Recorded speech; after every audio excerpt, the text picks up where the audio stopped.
की एक बार सब बोलाए जाना मैनवाए केसरपुर के काली जी मैया के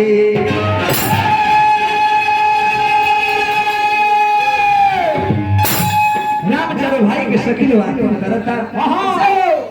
कहता है कैसे बबुआ कि जगमग ज्योति जला के आरती करो घुटिया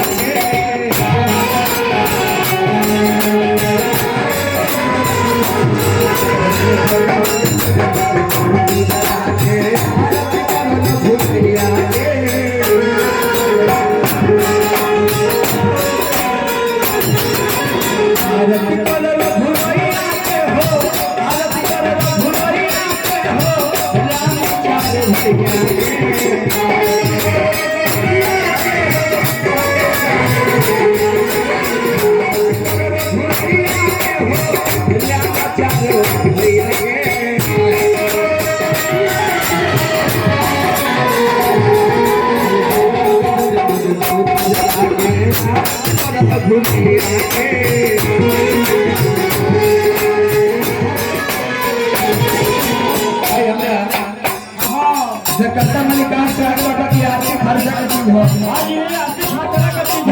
खर्चा की चीज हो या सारी खर्चा की चीज हो भगवान राम और भाई के सभी लोग आरती करता जैसे आरती के नहीं होला आरती के नहीं लोग जवानी हां सभी लोग कहता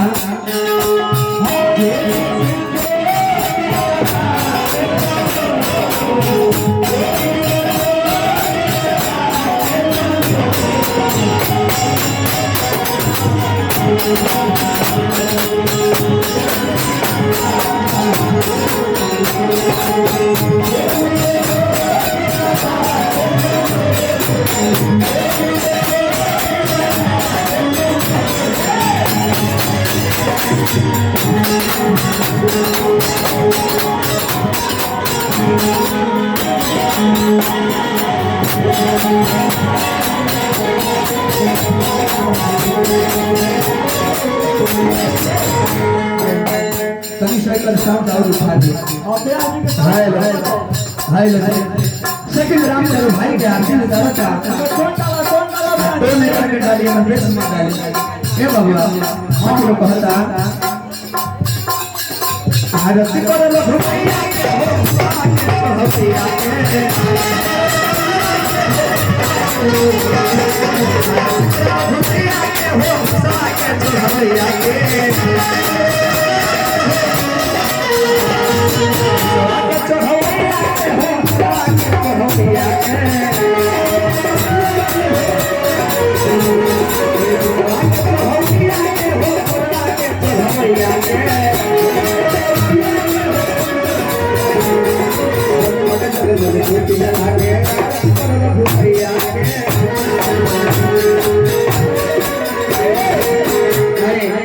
जकर्ता मलिका से आगे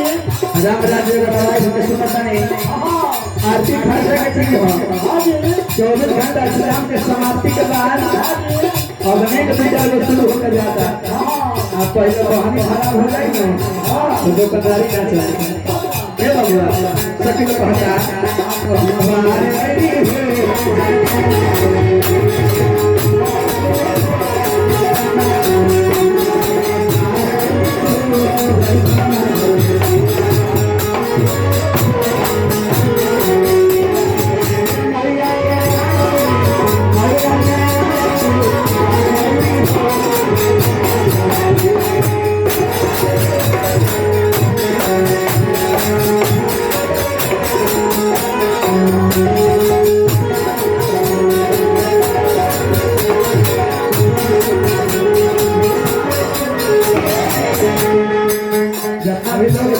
बतालू भाई सभी सबका से आग्रह हां ये आरती करेंगे भगवान रामचंद्र भाई के सखी आंगन में बुला के आरती करता के हुनरता के गावता भगवान के रूप के सखी लोग मोहित बा ये आरती में दान ना करी वो अंडे के ना दियो ओकरा के रात में पापा का मैं के ना करो बाबा की करी नाग बाबा देखो ये ठीक है और कहल जाएगा तो भगवान के भक्त होगा सभी को कहता आज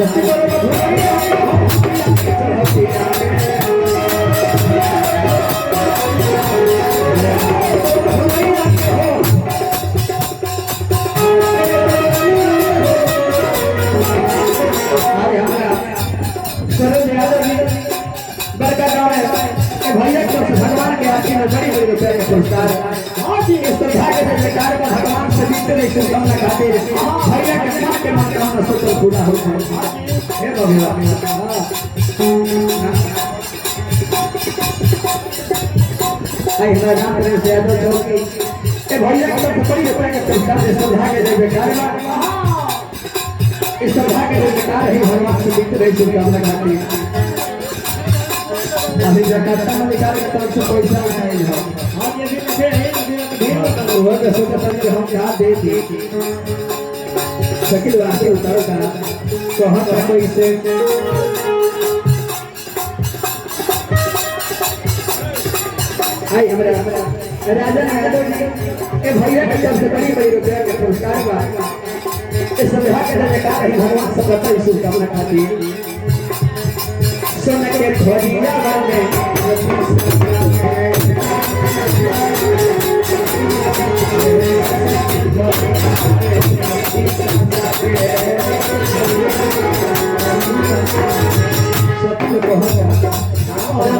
भैया लोग के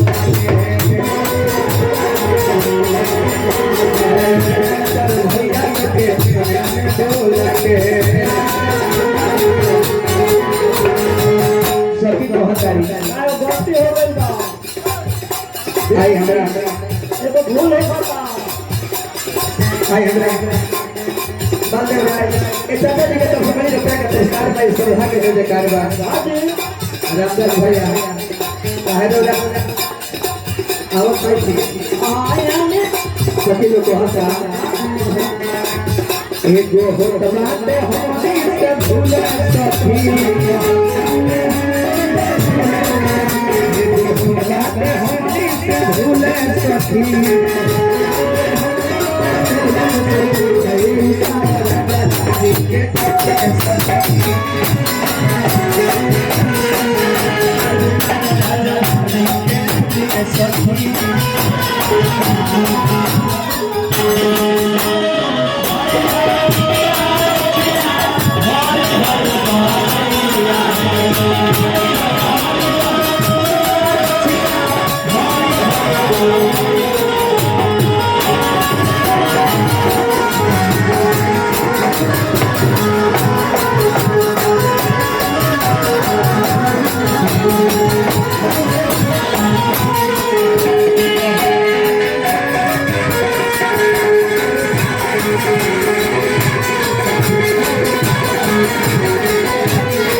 शकील रामचंद्र भाई का आगे करता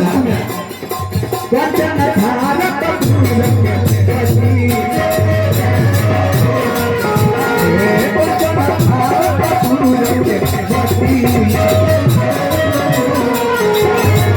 पंचन भारत पूरे का बाती ये जातना है तो बोला सबका सकलता है कि भगवान के आरती में शामिल होने के चाहिए दान देने से दान ना घटेगा और हमने के घर भाई सब हमनी के देला के 1000 दिन रात भर में 2000 हो जाए और वो कब हो जाए आधा दिन में 1000 का 500 हो जाए और हो जाएगा पंचन भारत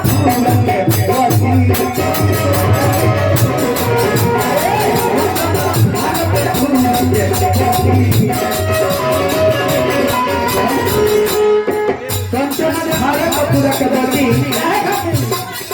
गैया के जीवन जो में शादी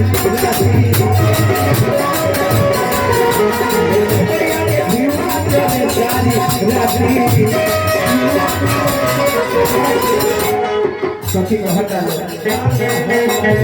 एगो हो बात हमनी से भूले सखी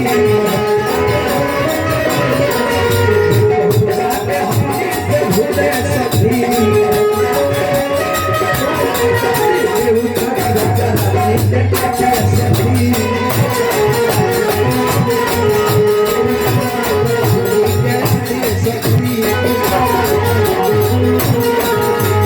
मंडल जी के सबसे पहले रुपया के पुरस्कार आए हमारा काम में हमारा